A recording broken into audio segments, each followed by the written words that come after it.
Hello नमस्कार दोस्तों, एक बार फिर स्वागत है आपका अपने यूट्यूब चैनल पर। कैसे हैं आप लोग? आशा करते हैं अच्छे होंगे, स्वस्थ होंगे और एकदम मस्त होंगे। देखिए, अभी कुछ दिन पहले यानी कि यूट्यूब पर मैंने जो है लाइव सेशन किया था, तो उसमें काफ़ी कैंडिडेट्स जो टीआरई 4.0 की तैयारी कर रहे हैं, तो वो हमसे पूछ रहे थे कि सर आपने जो टीआरई 3 में सिलेक्शन लिया है, उसके पीछे आपकी जो रणनीतियाँ क्या रही थी? यानी कि आपने जो स्ट्रेटजी थी, उनको कैसे फॉलो किया? यानी कि क्या रणनीतियाँ थी आपने जिनको फॉलो करके टीआरई 3 में सिलेक्शन लिया था? तो उसी सब के बारे में आज की इस वीडियो में जो है हम बात करने वाले हैं। तो जितने भी नए लोग हमारे साथ जुड़े हैं सभी लोग चैनल को सब्सक्राइब कर लीजिएगा और बेल आइकन भी दबा लीजिएगा, जिससे कि टीआरई से रिलेटेड जो भी अपडेट हमारे सामने आती है तो उसको हम जो यानी कि वीडियो के माध्यम से अपलोड कर देते हैं और उसका नोटिफिकेशन आप तक पहुंच जाएगा। मीन्स कहने का हमारा ये है कि आप जो है उस नोटिफिकेशन और अपडेट यानी कि उस जानकारी से आप जो है अवगत हो जाएंगे। ठीक है, चलिए तो फिर जो हम वीडियो को स्टार्ट करते हैं बिना टाइम वेस्ट किए। सबसे पहले मैं आपको अपने बारे में बता देता हूँ। मेरा नाम अमन कुमार है, ठीक है, और मैं टीआरई 3 से सिलेक्टेड हूँ। देखिए, अगर आपको जो है यानी कि टीआरई 4.0 में सिलेक्शन लेना है तो ज़रूरी नहीं है आपको जो है 15-15, 16-16 घंटे पढ़ाई करना।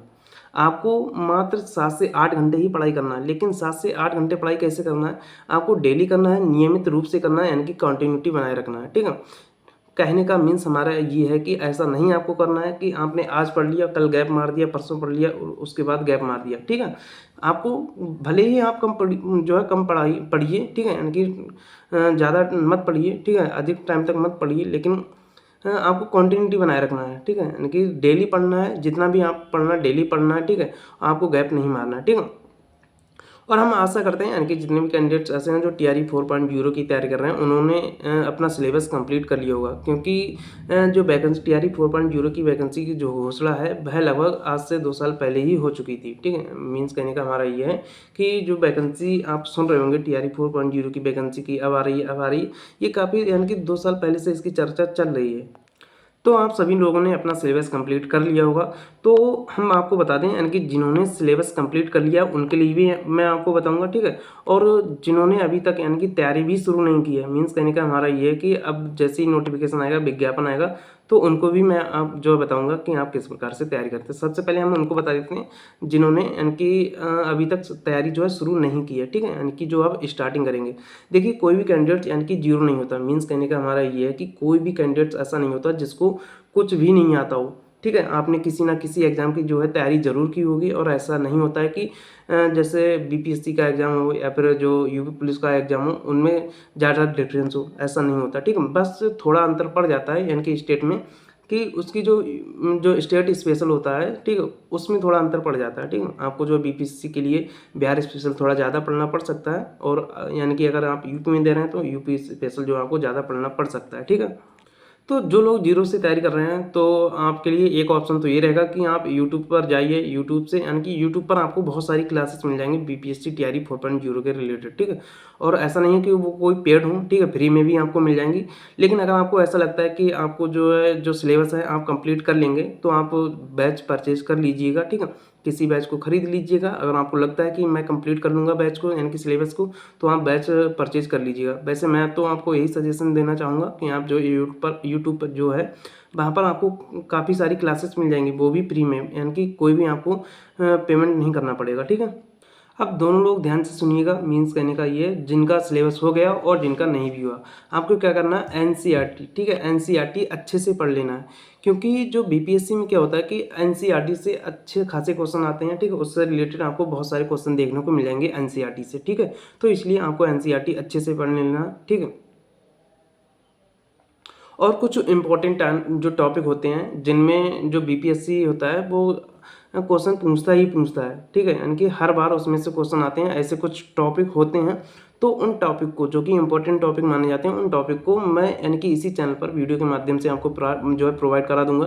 जैसे कि मिट्टी से हो गया, मिट्टी से रिलेटेड, या फिर चट्टान से संबंधित हो गया। तो यानी कि कुछ ऐसे टॉपिक होते हैं इंपॉर्टेंट टॉपिक, उनको मैं इसी यानी कि चैनल पर वीडियो के माध्यम से प्रोवाइड करा दूंगा।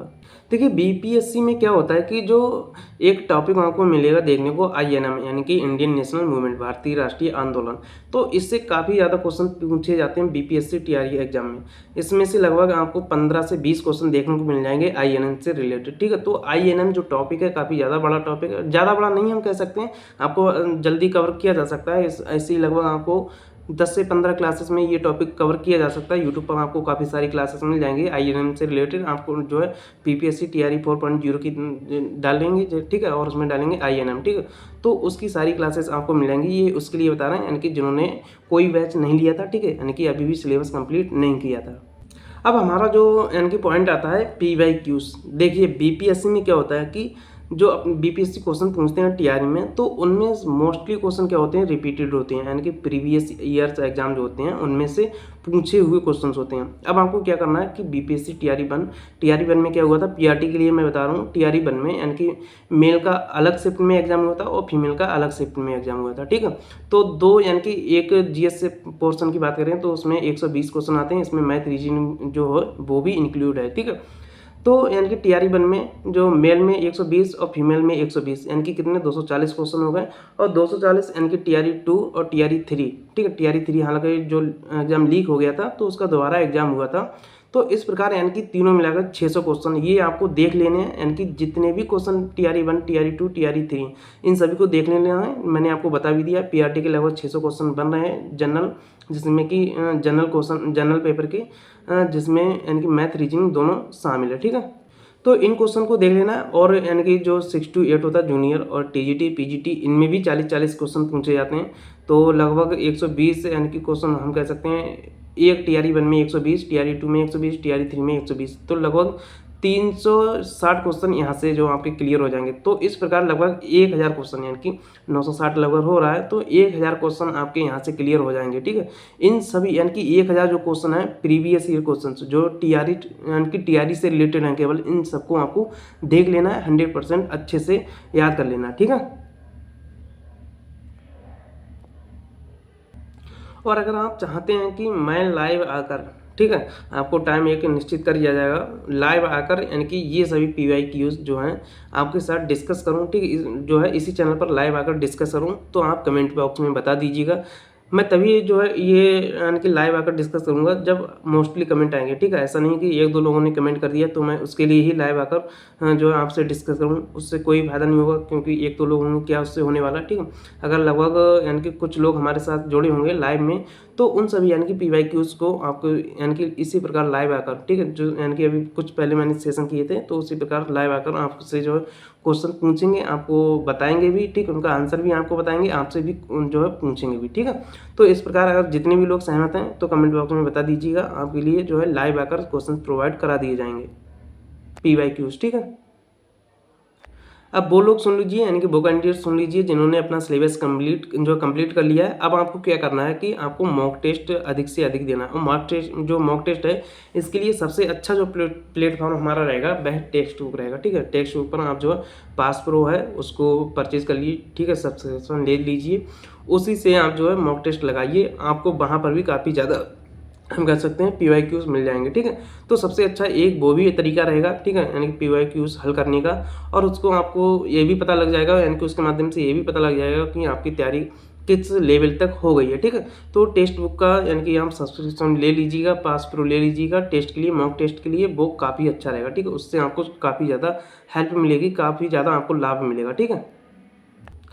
अगला हमारा जो सबसे इम्पोर्टेंट पॉइंट है और जिसे मैंने भी फॉलो किया है, वो हमारा पॉइंट क्या है, यानी कि जिसको मैंने अच्छे से फॉलो किया। क्या करना है आपको, एक पतली सी जो है आपको कॉपी लेनी है, ठीक है, पतली सी आपको कॉपी लेनी है। और उस जो कॉपी है उस पर आपको क्या करना है कि जो इम्पोर्टेंट टॉपिक्स होते हैं, ठीक है, यानी कि इम्पोर्टेंट जो क्वेश्चन होते हैं उनको उसी कॉपी पर आपको लिख लेना है, ठीक है। अब इंपॉर्टेंट क्वेश्चन हमारे कौन से हो जाएंगे, जैसे बिहार स्पेशल के हो जाएंगे हमारे, यानी कि बिहार स्पेशल के 1 लीनियर क्वेश्चन, जैसे यानी कि बिहार के पहले मुख्यमंत्री, ठीक है, या बिहार के पहले राज्यपाल, बिहार के जो हम कह सकते हैं पहले जो यानी कि उच्च न्यायालय उसके पहले मुख्य न्यायाधीश, या फिर जो हम कह सकते हैं पटना कॉलेज की स्थापना कब हुई थी। इस प्रकार के बहुत सारे यानी कि बिहार से रिलेटेड इंपॉर्टेंट क्वेश्चन हो जाएंगे जो कि बिहार स्पेशल में आते हैं। उन सभी को उस कॉपी पर अच्छे से नोट कीजिएगा, ठीक है।